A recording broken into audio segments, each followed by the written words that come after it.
Finally, that day came. Yes, I had wanted that body back. The day of the full moon finally arrived, and I waited at the bedroom window, having waited all day for the blue skies to fade. And now, it was several hours before the midnight time and the witching hours, and then I could end this prison sentence, which at first was a blessing, but which now had become a curse. Be careful of what you wish for, they say. Isn't it strange how what we wish for,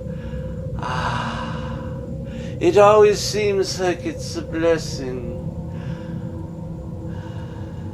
Such is the way of desire, to reveal to us its curse, yes, its punishment and torture, its suffering, its regrets, and shame and remorse. I waited for the full moon to finally strike the air, as it was just a chip off the block away from becoming full in the midnight hours tonight. And all hope was lost for me now to win her charm back. Sweet Melinda, that is no longer sweet, that has run sour, the fruit's gone rotten to our love yet again. I am now belittled to something less than a man, no longer a man even. Having given that cat my place, I made him the man, belittled to be her pet, disposable. Just a pet, a plaything, my free will unable to change hers. A fool to think that it could be done. Nothing had changed. All of this sudden turning of the corner she had with me.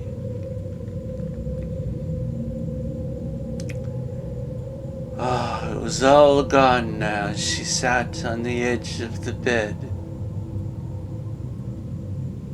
fixing herself a layout of new lingerie, priming her pink places for him, my nemesis, that cat, as she lay there, her fingers through the same lingerie that I had always begged her to wear, but she never would. Yes, all this less attention spent with me now. I despised the moment he would walk in here, and the torment I would have to endure with him inside. Inside of my mind, as the sense would trap me in, the sense of my old body on her chin, and cheeks, and legs, and arms, and bosom. I despised the moment he would walk in here, and the torment I would have to endure. Yes, it was all a curse what I had wished for.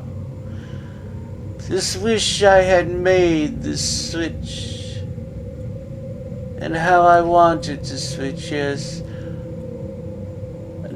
Damn, I wish such doom upon that wretch.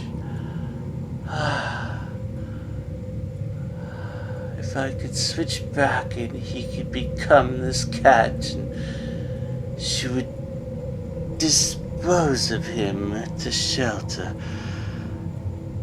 That was the last hope I had. Not to rescue our love, but to get back at him. To leave him unable to touch her in the ways that I needed to too. For him to be unable to be loved by her in the ways that I needed to be too. Damn this fur. Damn it. Some time had passed. As I watched her set a bottle of wine by the bed and 2 glasses. Tonight was the night I would do it, and I would switch back. Upon that full moon while they were in the bedroom. I couldn't wait for the final hour to come before that moon was a full moon. She stepped over to the lights and made them dim and struck a match to light the candles as I crawled over to the pillow to watch. No scent of that wretch on the pillow. Faint sense of my urine faded away from the bleach. And she came over and lifted me. I had tried to resist her removing me away, but she was too quick and took me off guard and lifted and held me tight, walking me away back towards the sofa in the living room. Not tonight, my dear, she said. Not tonight, she said. You'll be in here. I walked over to the kitchen and watched as she took a knife and cut into a cube of cheese. White slivers peeling away, orange crumbs and specks that stuck to the knife from the wax as she sliced away. More of the cheddar. And then she set a plate of crackers down and my mind raced, waiting for him to arrive. Remembering that accident outside after we had switched, and the change in her. A hidden love for my old body that she said wasn't as cute as the cat's body that I was now in. And all the empathy that had built since those hospital visits. And had the switch never happened, but it had to, yes. Had the switch never happened, I would have never realized that it was more than being in this fur that I could not change. That it was myself, my spirit, my soul that she rejected. Suddenly, a knock came on the door. And it was him! And she ran over and hugged him right in front of me in the doorway. And I watched their lips meet in a long kiss, and I saw her hands run through his hair. And how his eyes then, just then, yes, they rolled into mine. Our eyes met. They locked into an evil stare. Yes, an evil night it was going to be. His eyes raging with that evil. And he stared back at me. And I did not blink, and neither did he. as we played chicken to read each other's minds. With my feline telepathy, yes, I could tell he was plotting against me right now. Yes, he had been all along to get rid of me. I read his mind.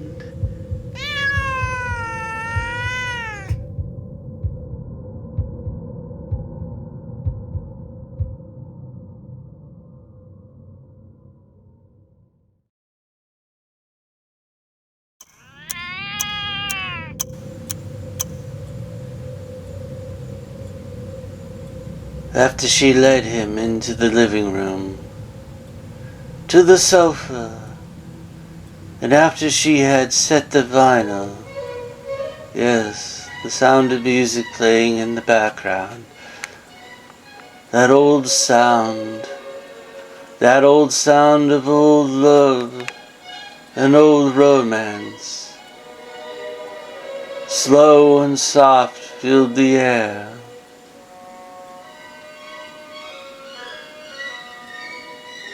As they sat on the sofa above my bed, the shadows beneath. And then she slipped back out to the kitchen, and I was left alone with him, yes. Those two dark, beady eyes staring at me without a blink. And he had a smile. A crooked, cruel, evil smile as he rose up from the sofa. Slowly he rose up from the sofa, and I watched his fists begin to clench, and I knew what he was going to do to me, yes. He rose to chase me, and suddenly I had wanted Melinda to race back into the room, because I was frightened. I sensed he would somehow catch up to me, and so I raced to the bookshelf along the wall, to a chair in the corner, and I ducked under the chair and watched as his shadow loomed closer as he hurried over. My old black shoes, now polished, approaching against the floorboards. Closer and closer I watched my black shoes approach until they finally stopped at the edge of the chair. I waited and watched, his hands looping lower, fingers uncurling to reach under. But I raced out and ran between his legs and headed for the living room table, and I ducked under and I started shaking, yes. My heart was racing. As he loomed closer, his hands reaching out, trying to snap my collar, and I snapped my head back. His hands snapped down and reached for me again, and I ducked away. She entered the room with a tray of cheese and wine, unaware of this, yes. Here we go, my sweetie, just a little nosh for the evening. And that brought silence into the room, except for the tune that was playing. A pause in the conflict, in the battle, in the cat and mouse chase of me and my nemesis, as he stepped back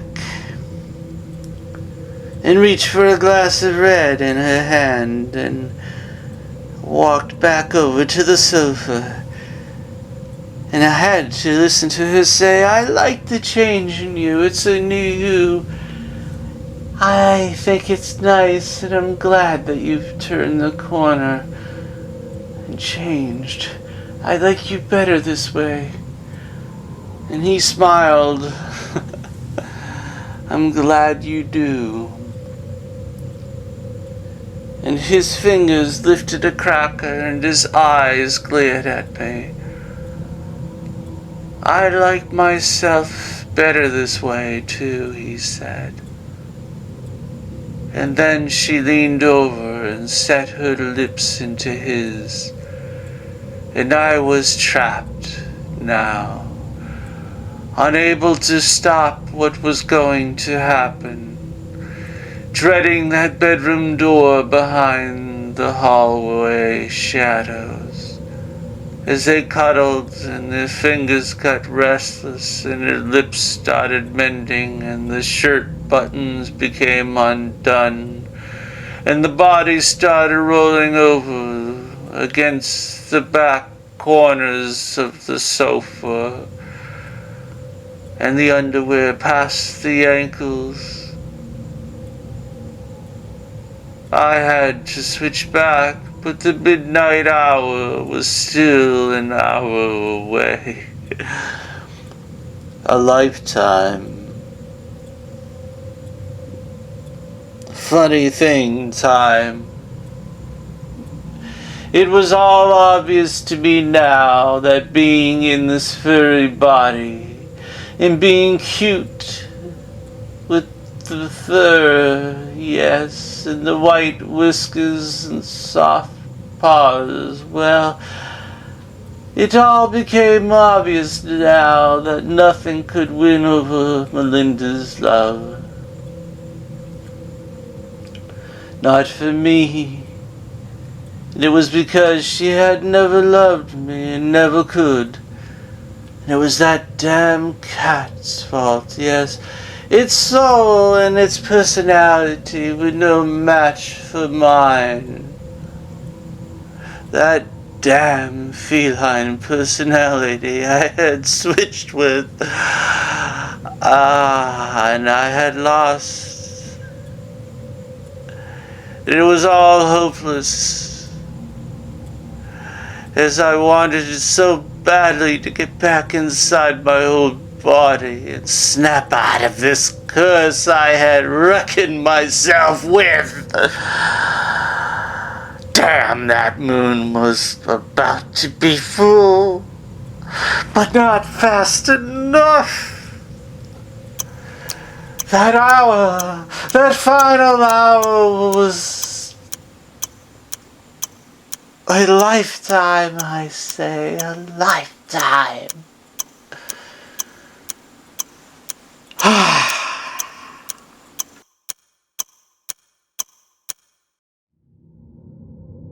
I couldn't contain myself. No. I leapt up onto the sofa and went for his throat. My claws out, I went and I swiped at his face. And she jumped back and he grabbed my collar and tugged hard.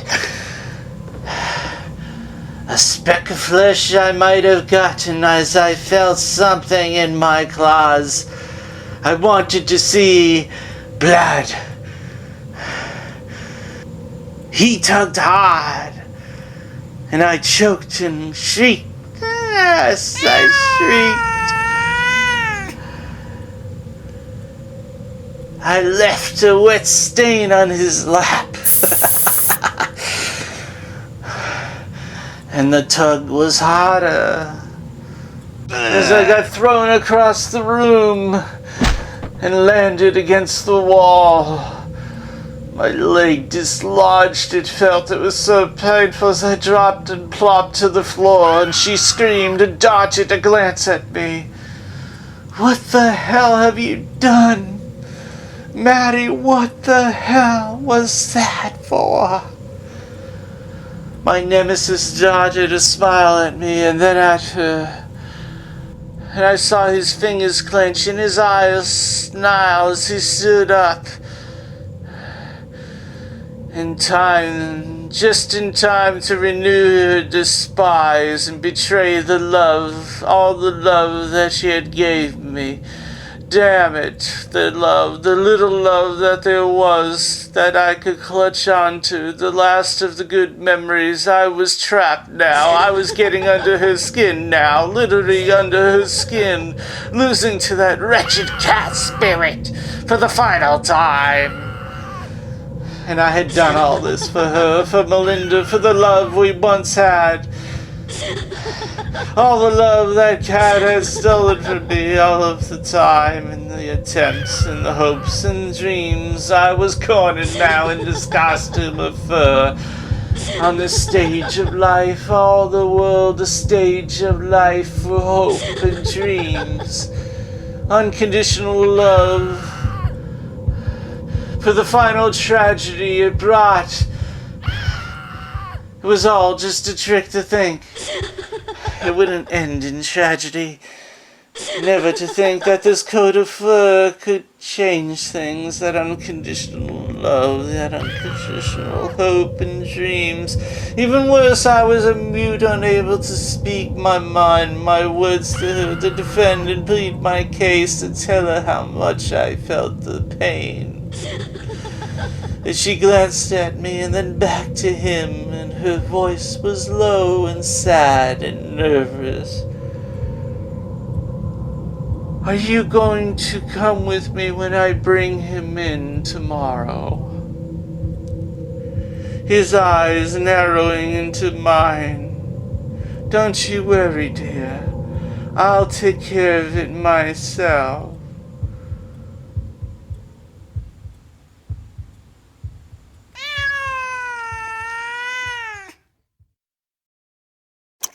The shelter isn't too far from my house. They'll take perfect care of him, although it's not a not-kill shelter. The liar. I knew he was playing her all along, as if he cared for me. Melinda rose to the occasion and said nothing further as she cuffed her mouth and clenched her eyes, and I saw tears streak down. The danger I was in, with the full moon looming, it had to work. I had to change back. And then the time came where she disappeared to the bedroom and slammed the door shut. She had left me in the room with him, alone with him, to be put into the carry-on kit early. And he came for me. Yes, he was so damn quick. I shot across the room, trying to find a safe place as he raced after me. Those hands crouching low, and he was slow, trying to corner me. My only hope was to tire him, to race between the legs of the chairs, the legs of the tables, and jerk and dart her out, hoping maybe to make something fall, to topple, to knock back over into him. I shrieked loud and high and screamed, and I would not stop. I would not stop with my shriek, my scream affair. I had to convince her and remind her of the terrible dread that she left me with. This curse of shame and guilt and remorse of death looming. And I kept shrieking, screaming as loud as I could as he chased me, sliding the chairs away, trying to wear me down.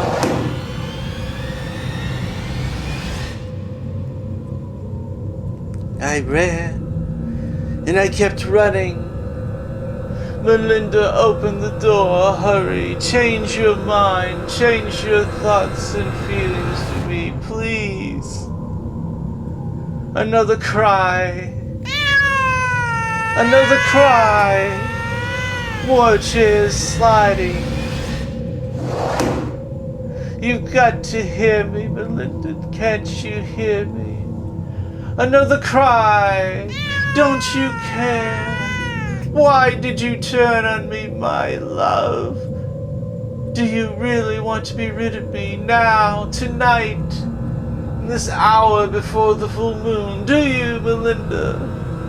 Oh God, oh dear, he was coming again. This time with a can of something. I was far enough away in the corner, tucked away under a table, when I saw the label. Oh God, a roach killer, that deadly stuff, that spray. I darted under a mist that shot at me. Yet I felt the mist stick to my coat of fur and my nostrils as it stung and burned, and I sneezed and I wiggled and I dropped, and I felt weak as it stung like 1,000 hornets into my face, into my nostril, my nerves starting to flinch as I tried to get back to my feet, but there was nothing I could do to hold the muscle up. And more of that spray hit the head again, hitting my face and burning my eyes and shutting them. Internal confusion in my mind as my thoughts began to burn, boiling high, a fever building in my mind. I felt like I was on fire, burning, and it was killing me. Another sound of the spray, another feeling of wet mist hitting my skin before it started to go numb. Numb. I couldn't even feel 1,000 hornets anymore. It all had felt like 1,000,000 cotton swabs, full of warmth and pulsing and throbbing as my flesh started to react to that poison. And everything was blurry, that sight of him looming down, a shadow, a blur. No details left for me to see. A black wide form, as if a form bulging through a shower curtain that was all wet. It was all hopeless now as his hands reached closer, and it was all too pointless to run. And it was all impossible to run. Yes.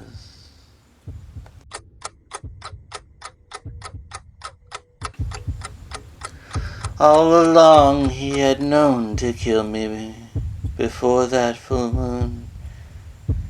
Yes, he had played his cards with Melinda perfectly, to prevent me from turning back, to prevent me from dooming him back into this fur. I felt him lift me up with the last bits of feeling in my flesh, the last feelings in just a few places that were left after this poison took hold. I could see very little, but still just a bit, as he wrapped me in a towel and snapped my collar free. There was a faint blur of moonlight through the window. a halo form of white that seemed to pulse with the pulsing heartbeat and throb. As my body fought the poison, I heard his voice. Thank you. Thank you. This is what every cat hopes for. To become flesh and blood. To escape the isolation. To materialize the love for their owner. This is why we have 9 lives, 9 chances like this. Thanks to you, Batty. Yes. I'm free now. Get ready for the next life. The 9th life. That was my 8th. He laughed. It wasn't funny. And I saw the full moon overhead. That pulsing halo of white glowing through a strand of his hair. Or was it a tree branch? Or was it the cornermost flap of my tail that no longer flapped, but was just a dead piece of flesh that I could no longer feel? All because of the poison. You see, Danny, most of us felines were once like you, stuck with those we were unable to love, until someone visited a witch, a certain kind that looks out for us cats, yes, the type of witch that knows the secret of our 9 lives. And to his final smile I heard him say, thank you again. Oh, thank you again. That wretched cat soul stared down at me with my own 2 eyes, my own body now holding me, the body he had stolen but that I had given him. And I couldn't even get a word in, not even a sad final meow, as the poison had left me weak, damaged, and dying. And the trunk closed and everything went black as the night that contained the full moon outside. And I would not be able to speak. No meows, no chance to turn myself back, no chance to speak because of the poison. Though I could still hear the faint sounds of the wheels of the car tires down the Hollywood streets. My last thoughts going back to how Melinda had left me, how she had abandoned me,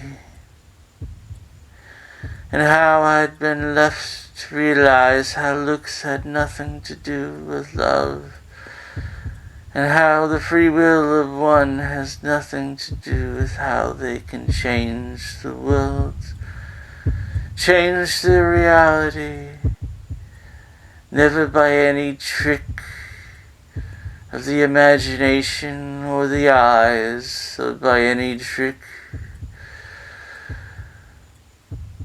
of a wish.